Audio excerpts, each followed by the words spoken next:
The previous tenant of my new flat left a survival guide. I'm not sure I want to live here anymore. I moved in with my boyfriend yesterday. We've been together for 5 years now and we're old and wise enough to settle down and finally leave our parents' houses. He just turned 24 and I'm 22. He's the love of my life. His name is Jamie and I couldn't be happier to be living with him. When we decided to make the leap, we spent 2 months looking at flats and houses. We couldn't afford to buy yet, so renting was our only option, but the prices were astronomical. For our budget, we would have been lucky to get a box room and a stove. Jamie works for a local 24-hour fast food restaurant and I'm training to be a teacher. The early stages of training don't pay much and I owe a lot in student loans, so finances are tough. We had almost given up hope until we found our flat. It was nothing special, but to us it was a palace. A spacious 2-bedroom apartment with views of a city park, a balcony and local conveniences. It was in a tower block in a not-so-nice area, but neither of us had been wealthy growing up. We weren't fussy. Just grateful to be together. The advert was sweetened by the deposit-free option and open-ended tenancy. The landlord was happy to sign a 5-year contract if we wanted. That sort of thing never happens in the city. We were told that along with no deposit we would also have no inspections, but would be liable to pay for any damage when we ended the tenancy. I'd never heard of anything quite like it. We knew that for our budget and location we weren't going to get any better. We snapped the place up fast, not even bothering to view it. It felt like our only chance. Move-in day rolled around quickly and yesterday we got the keys to our first home together. It was such a strange feeling. The day was chaos, getting our stuff in and up in the lift. We were flat number 42, on the 7th floor. The items we couldn't get in the lift had to be taken up all the stairs by the removal men. I think they were grateful we weren't any higher, but I still wish we had been able to give them a better tip. In the evening we settled down on our second-hand sofa, given to us by a cousin of a friend, and watched some TV. We smoked cigarettes on the balcony looking at the park and fell asleep on our mattress on the floor super early because we had no energy to put the bed together yet and Jamie had work at a hideous time of the morning. We slept soundly last night. I felt safe and happy. I don't think that feeling is coming back anytime soon, and it's all due to the note I found this morning. I found it in the kitchen, having a coffee, hours after Jamie had left for his early shift at work. It was in one of the cupboards that were fixed to the wall. There were a bunch of useful items from the previous tenant. Spare keys to the flat, a set of tiny keys that locked and unlocked the windows, necessary for those with kids this high up, spare smoke alarm batteries and a folded up piece of paper. The note was handwritten with "New occupier of flat 42" in beautiful cursive on the blank side. I opened it up and sat down to read. I can't really describe it to you, so I'm going to copy it out below. Dear new occupier, firstly, welcome to your new home. I lived here before you for 35 years with my husband. Unfortunately, he had an incident at home recently that I'd rather not discuss that claimed his life.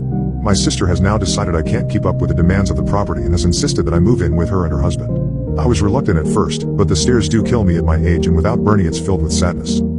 Anyway, when you've lived somewhere for as long as I have, it feels like a person that you know. You understand its personality and what makes it tick. I thought it was probably pertinent that I impart some of that knowledge on you. It's a wonderful home, honestly. I have lived through best and worst years, and leaving it behind is very emotional, but if you are to survive and get the best out of it, then there are some steps you need to follow. 1. The landlord will never bother you. He doesn't visit, call or communicate in any way. But make sure to pay your rent in a timely fashion always. I have only dealt with him once in 35 years, and let's just say I never missed another rent day. Any repairs required, you speak to the agent you rented the place with. 2. Do not use the communal lift between 1:11 and 3:33 a.m. Just don't do it. This step is vital if you are to have a happy life here. It really is life or death. Don't do it. This has cost me and many others in the building greatly, and I would rather not elaborate on why you shouldn't do this. Just please don't do it. I cannot stress this enough. 3. When you hear the strange animal noises coming from flat 48, don't question it. Mr. Prentice lives there and he's a lovely chap.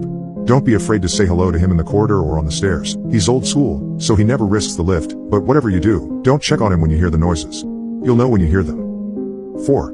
If you ever come across a window cleaner on the balcony, ignore him. He may seem like the nicest fellow you've ever had trying to sell you something at the door, but it really is best that you don't engage. He will go away if you ignore him. But he tries pretty hard the first few times, so you'll need some resilience. Whatever you do, don't offer him anything. No money, no hot drink. 5. Don't leave food scraps out. Bin or refrigerate them immediately. If you have small animals, it is imperative that you watch them eat and take away any leftover food immediately after they are done. This and rule 2 go hand in hand. The things forage all day and seem to really love animal feed. You don't want them in your flat. I promise. You can leave what you want out between 1:11 and 3:33 a.m., so you may want to feed your pets then. 6. Don't communicate with any neighbors who claim to come from flats 65 to 72. These flats suffered a fire in the late 80s that devastated the whole floor. All the residents died in their homes. The building was mostly council-owned at the time, and they never bothered to renovate the flats.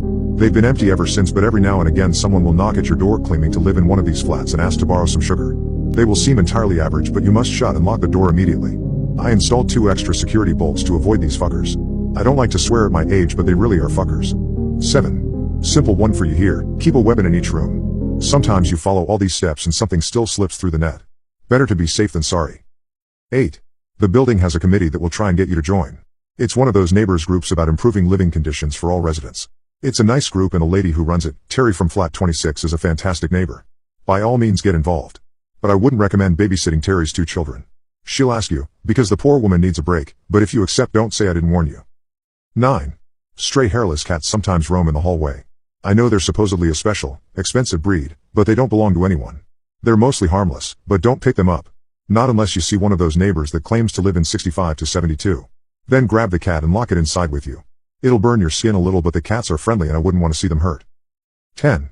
There is no way to fix the damp patch on the ceiling in the bedroom. Sometimes it will turn a deep crimson and look quite concerning, but please try not to be alarmed. It doesn't drip, it doesn't get any bigger, and it's been there longer than I have. The landlord won't budge on it, according to the agents. I flagged it many times, even called the police the first night it changed color, but it was a waste of time and it will be for you too. It's best to ignore it. 11. You can trust the postman. His name is Ian Flanders and he's been the postman since before I moved in. He has his own key to the main door and delivers post to the door every morning at 8:54. I can't include everything here, or it would become a novel, but if you have any questions, Ian will help you. 12. Finally, the first few weeks are the worst.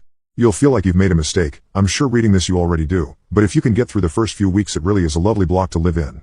Every property has its quirks and this one is a little extra special, but you can be truly happy here if you just take my advice. I wish you all the best, I really do. Yours truly, Mrs. Prudence Hemmings. I don't really know what to think after reading the note.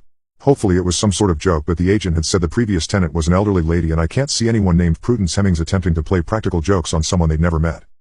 There were also parts of the note I couldn't disprove. There was indeed a large damp patch above the bed that me and Jamie had already discussed reporting. No crimson, but it definitely existed. I had also commented on a beautiful Sphinx cat roaming the halls as we were moving in. I started to get seriously freaked out. Our dream, our beautiful little home, had just become a source of fear and confusion. I checked the time and it was 9:14. Damn it. Out of time to catch postman Ian.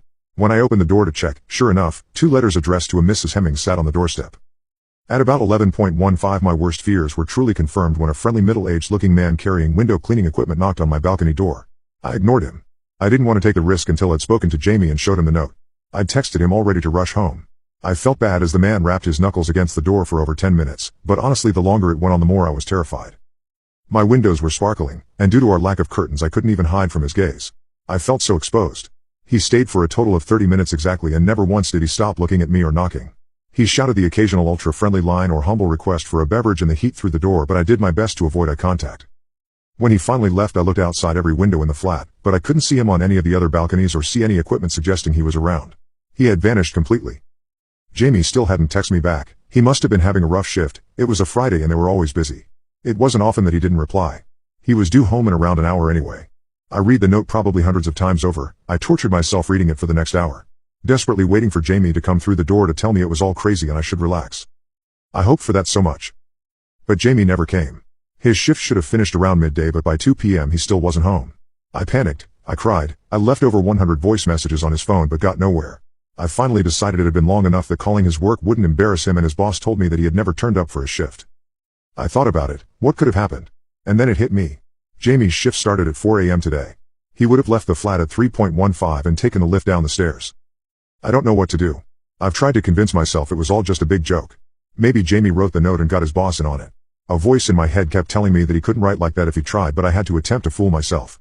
It's getting late and he still isn't home. What if it's all true? I think we made a big mistake.